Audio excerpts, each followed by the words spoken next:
Cerita diawali memperlihatkan seorang cowok tajir, pemimpin perusahaan pembersih bernama Gurenki. Kita panggil aja Renki ya.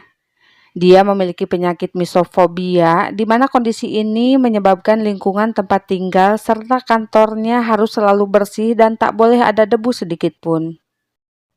Renki sangat disiplin terhadap masalah kebersihan dan selalu menjaga jarak dengan orang lain. Tak hanya itu, barang-barang yang ia gunakan juga harus selalu disterilkan terlebih dahulu. Renki menderita misofobia gara-gara ia pernah trauma oleh kakeknya yang menyebutnya sebagai kotoran yang mengecewakan hanya karena Renki tidak mendapat nilai sempurna dalam ujian. Suatu hari Renki hendak pergi ke kantor dengan menaiki mobil kesayangannya. Saking jelinya terhadap kebersihan, ia bisa melihat debu yang ada di dalam mobil dan berkata kepada sopir pribadinya agar mengganti perusahaan pembersih mobilnya dengan yang lain. Tak lama kemudian, tiba-tiba seorang gadis bernama Jiao tidak sengaja mengotori mobilnya ketika mobil Renki sedang berhenti. Renki pun bisa langsung memperhitungkan semua bakteri yang kini menempel di mobil kesayangannya itu. Rupanya hari itu Renki pergi menghadiri sebuah acara yang disiarkan di televisi. Ia datang ke sana sebagai tamu undangan yang sedang mempromosikan teknologi robot pembersih yang diciptakan oleh perusahaannya. Dan saat itu Jiao terlihat menyukai pesan yang disampaikan Renki di televisi. Saking parahnya misofobia yang dideritanya, Renki selalu memperhatikan segala hal yang ada di sekelilingnya termasuk lawan bicaranya. Saat Renki melihat bulu anjing di baju Nona Wang dalam acara kencan butanya, ia langsung menjaga jarak kemudian pergi meninggalkannya. Malam harinya, Jiao yang sedang berada di komplek apartemen Renki menemukan sebuah robot pembersih dan memasukkannya ke dalam tas.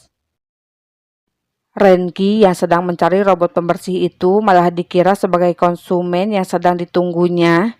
Tanpa bertanya terlebih dahulu, Jiao memberikan kantong kresek yang dibawanya yang tentu saja Renki terlihat ketakutan karena membayangkan betapa banyak kuman yang ada dalam kantong kresek itu.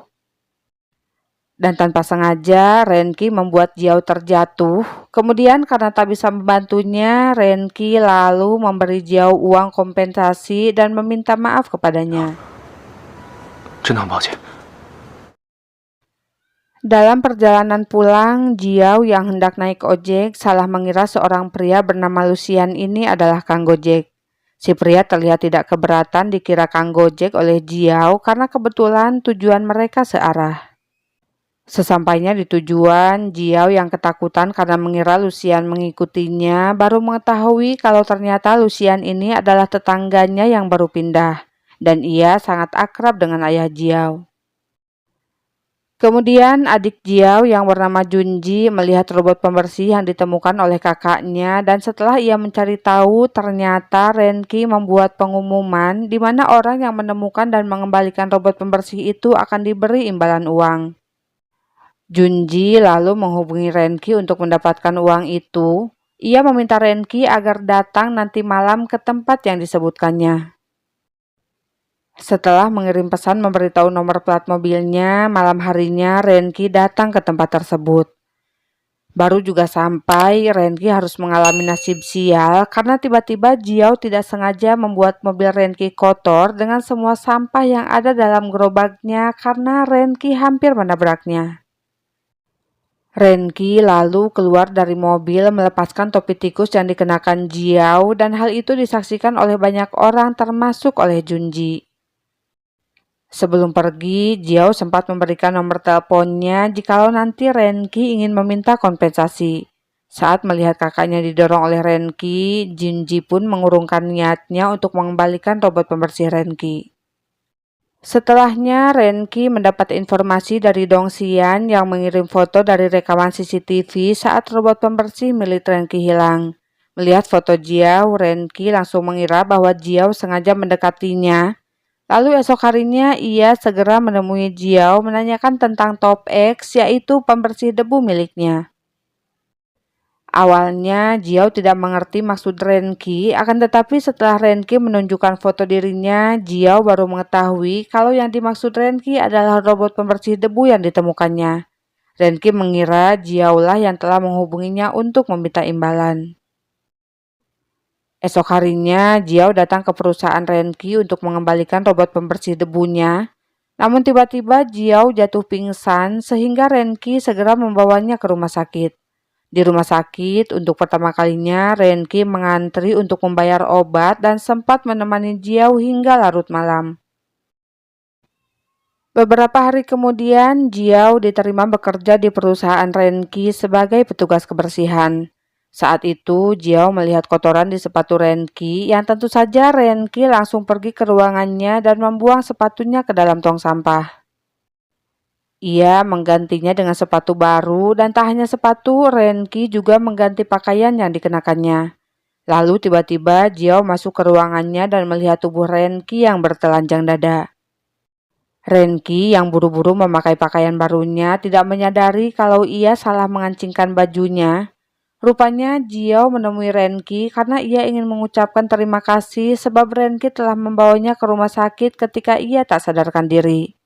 Sebelum pergi, Jiao memberitahu Renki bahwa ia salah memasang kancing.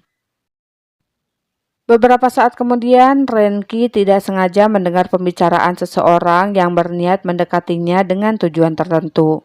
Ketika ia melihat Jiao keluar dari tempat itu, Renki otomatis mengira bahwa Jiao lah yang berbicara seperti itu sehingga ia pun merasa kesal.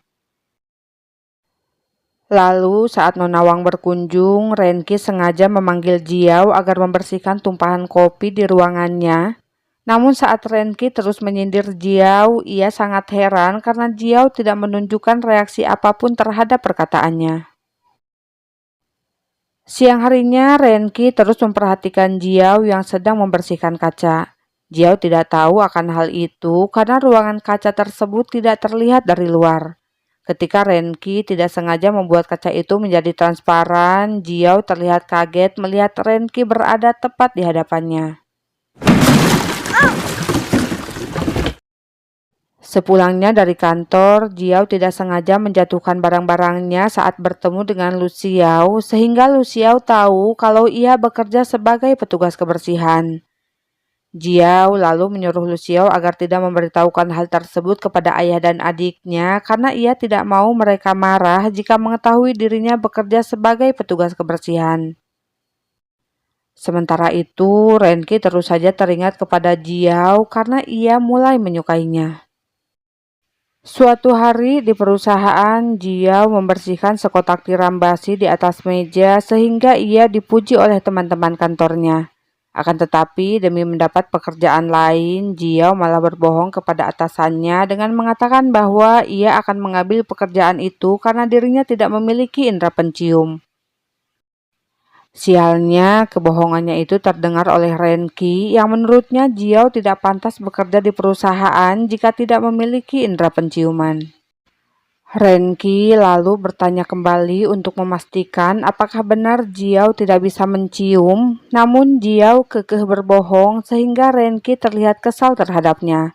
Renki berkata jika Jiao ketahuan berbohong, maka ia akan langsung memecatnya.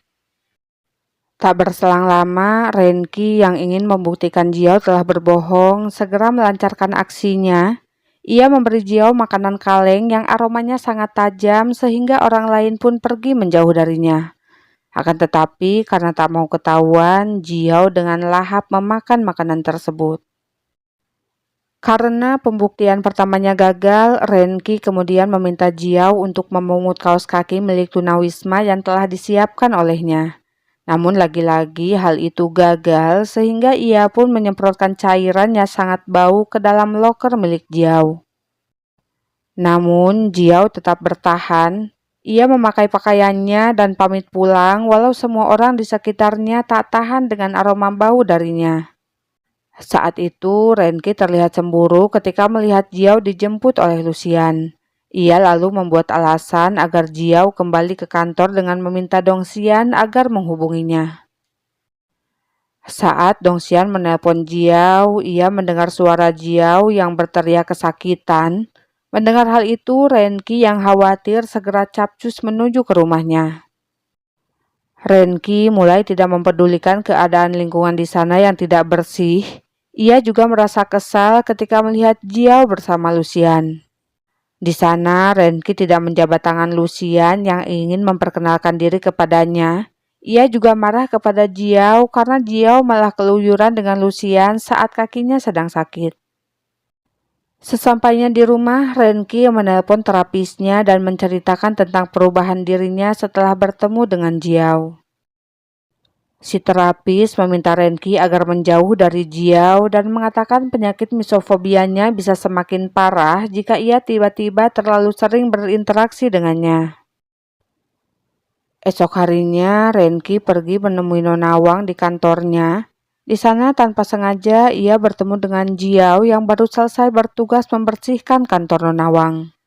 Renki yang tidak suka dengan perlakuan teman Jiao yang memaksanya untuk melakukan kerja sampingan, segera menarik Jiao dan tidak mengizinkan Jiao bekerja untuk pria itu. Renki lalu membawa Jiao pergi, namun tiba-tiba mereka hampir terjatuh dan tidak sengaja berciuman ketika sedang berada di eskalator. Oke Cingu, jika kalian penasaran dengan kelanjutan kisahnya, jangan lupa like, comment, dan subscribe channel Mimin ya, biar kalian tidak ketinggalan menyaksikannya. Gomawo, bye-bye.